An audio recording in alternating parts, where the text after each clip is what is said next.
안녕하세요. 데이드 이슈. 세상의 모든 이슈를 재미있고 쉽게 풀어드립니다.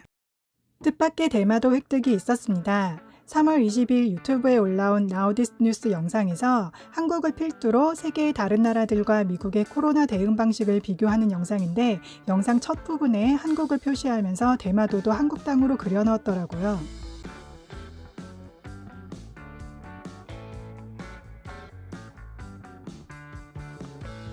코로나에 딸려온 대마도가 반가운 와중에 독도 없어서 안 받겠다 하시는 분들도 많으시던데, 저는 사실 이번에 대마도 위치를 알고 너무 가까워서 깜놀했거든요.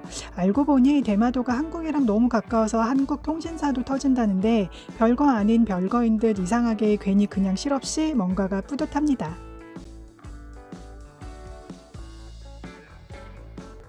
요즘 많은 외신들이 한국의 코로나19 초기 발병부터 현재까지를 자세하게 서술하면서 한국을 조명하고 있습니다. 중국에 이어 한국도 초토화 되겠구나 싶어 너랑 안 놀아 하고 손놔버렸던 한국이 봤어? 방역은 나같이 하는 거야 요래요래 라며 예상치 못한 성공적인 방역을 보여주며 전 세계적 독보적 모범적 이례적 방역 모델로 우뚝 서게 된 것입니다. 지금 소개해드릴 더 뉴욕타임즈 23일자 기사 역시 한국의 코로나 역사 홍보자료 만들듯 사실을 적시하고 미국이 한국처럼 되기엔 늦은 것 같다는 전 FDA 위원의 말을 끝으로 기사를 맺었습니다. 기사 제목은 한국은 어떻게 코로나 통계 그래프를 납작하게 만들었는가입니다. 그리고 어떤 수치를 봐도 딱 한 나라만 눈에 띈다, 한국이다 라는 첫 문장으로 시작을 하죠. 기사는 이후 한국이 코로나19 확산을 막은 방법을 배우자며 레슨 1, 2, 3, 4로 한국의 방법론을 제시하고 이 방법을 실행하기 위해 필요한 3가지를 꼽는 내용입니다. 방법론은 누구보다 우리 한국인이 제일 잘 알 테니 설명 안 하겠습니다. 제 맘에 드는 문구만 가져오도록 하겠습니다. 일요일에 한국은 다른 나라의 감염이 매일 수천 건씩 치솟고 건강관리 시스템과 경제가 망가지고 있는 순간 거의 한 달에 가장 적은 64건의 확진자를 보고했다. 이탈리아는 매일 수백 명의 사망자를 기록하지만 한국은 하루에 8명을 넘지 않았다. 한국은 중국처럼 정부의 혹독한 통제나 유럽과 미국과 같은 봉쇄령으로 인한 경제적인 피해를 주지 않으면서 그렇게 했다.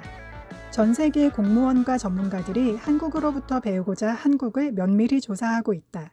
우리가 배워야 할 이 수업이 쉽다고만은 할 수 없지만 신속한 조치, 광범위한 테스트 및 감염 경로 파악, 중요한 시민의 협조 등 비교적 간단하고 경제적이다. WHO 수장 테드로스는 바이러스를 억제하는 것이 어려운데도 할 수 있다는 사실을 보여주고 입증하고 있는 한국이 있다는 것에 환호했다. 그는 한국과 그 외의 곳에서 배운 교훈을 적용할 것을 세계 각국에 강력히 촉구했다. 스콧 고트립 FDA 전 위원이 트위터를 통해 한국은 코로나19를 똑똑하고 공격적인 공중보건으로 이길 수 있다는 것을 보여주고 있습니다라며 한국을 모델로 삼을 것을 반복해서 주장했습니다. 감염 경로 파악, 격리, 관찰을 통해 보건 관계자들은 전염병이 퍼질 만한 동선을 조기에 식별하여 암을 제거하는 외과 의사처럼 사회에서 바이러스를 도려내듯이 제거할 수 있다. 여론조사에 의하면 대다수가 정부의 노력을 인정하며 자신감이 높고 공황 상태가 낮고 사재기가 거의 없는 것으로 나타났다.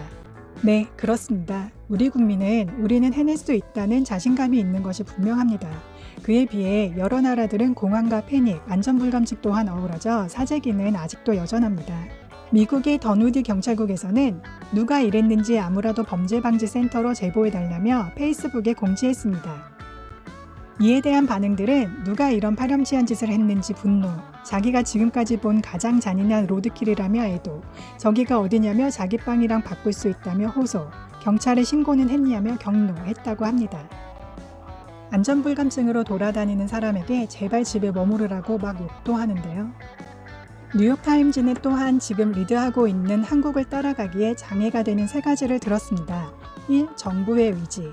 2. 대중의 반발에 시달리는 서구 민주주의 나라보다도 사회적 신뢰가 높은 한국 시민들의 의지. 3. 그리고 시간인데 한국처럼 신속 효율적으로 통제하기엔 미국은 늦은 것 같다고 합니다. 아시죠? 기사들은 건조한 문체로 사실 적시만 기술합니다. 그런데도 한국의 모범적인 사례들이 두드러지게 나타나는 건 그 자체로 과장된 국뽕이 아닌 사실로 봐도 좋을 것 같습니다. 오히려 코로나19의 대응력으로 한국의 국격이 올라갔다는 게 과장은 아닐 것 같습니다. 실제로 제가 아는 외국인 지인은 한국이 아직도 가난한 나라인 줄 알고 있기도 합니다. 고도로 발달된 한국에 관한 자료들을 보여주면서 드래곤 코끼리 pun듯 더운 열 내가면서 사명감을 갖고 설명해주지만 전쟁의 폐허 속에서 그렇게나 발전되었다는 것이 차마 믿기지가 않나 봅니다. 아니 그보단 실감을 못하는 것 같았습니다. 그러나 이번 사태를 겪으면서 그 친구도 한국의 대응력과 한국에 대한 관심에 놀랐다고 합니다. 그 말을 듣는 저는 진짜 얼마나 뿌듯했는지 모릅니다. 한국 여행만 와봐 그냥 내가 아주 진짜 제대로 딱 보여줄 테니까 하는 마음만 갖고 있던 터라 그동안에 답답했던 마음이 보상받는 기분이었던 것 같습니다. 그러니 확실합니다. 대한민국의 국격은 올라갔습니다. 엄청나게 대기권 성층을 뚫고 달린 마중 나갈 정도는 아니지만 전 세계를 휘감을 정도는 되는 것 같습니다. 미국 ABC 뉴스에서도 24일 한국이 코로나 바이러스와 싸우면서 한 옳은 일이 무엇인가에 대한 내용의 방송을 했습니다. 내용은 대략 같습니다. 너무 길 듯하니 따로 다루지 않고 링크와 함께 전문을 설명해 붙이겠습니다. 트럼프가 말하길 우린 진짜 잘하고 있어.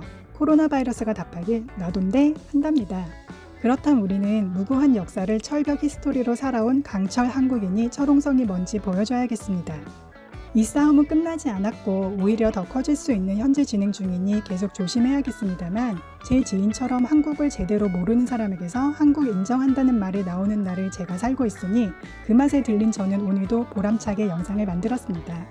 구독과 좋아요는 큰 힘이 됩니다. 시청해주셔서 감사합니다.